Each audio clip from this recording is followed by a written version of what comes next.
এখন ওনাদের যোগ্য সন্তান জনাব তারেক রহমান তৃতীয়বারের জন্যে মৌলিক গণতন্ত্র এবং এই বহুদলীয় গণতন্ত্র আবার পুনরুদ্ধার করবেন।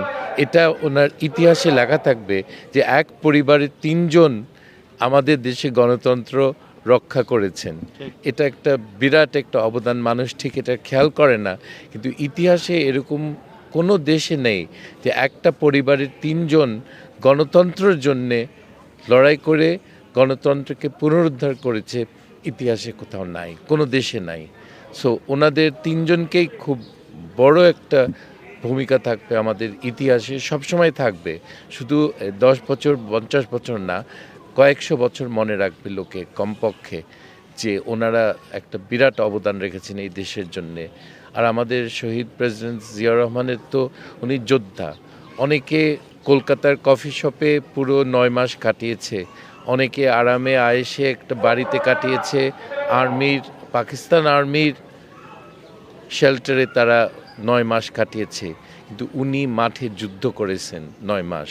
উনি আমাদের মুক্তিযোদ্ধা, আসল মুক্তিযোদ্ধা, এবং উনি যে একজন বীর উত্তম, এই জিনিসটা কখনো ভুলবেন না।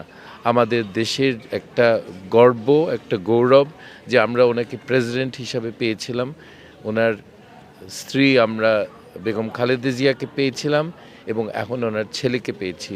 আমি গর্বিত এটাতে। একটা বিষয় হলো যে বাংলাদেশ যখনই সংকটে পড়ে, অর্থাৎ জিয়া পরিবার যখন ক্রাইসিসে থাকে তখনই বাংলাদেশ সংকটে পড়ে, এটা নিয়ে আপনি কি বলবেন?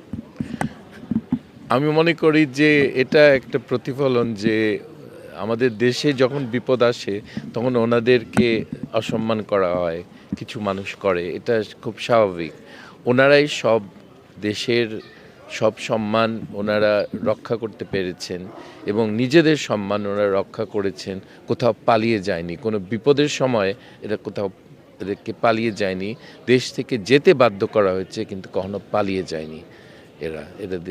এদের কথা আলাদা। আরেকটা মানুষ আপনারা জানেন, লেজ গুটিয়ে সে চলে গেছে ভারতে, কিন্তু এনারা কখনো বিপদের সময়ও যত অসুবিধা, যত নিপীড়ন, নির্যাতনের মুখে ওনারা কিন্তু আপোস করেননি, ওনারা কোনো মাথা নত করেননি।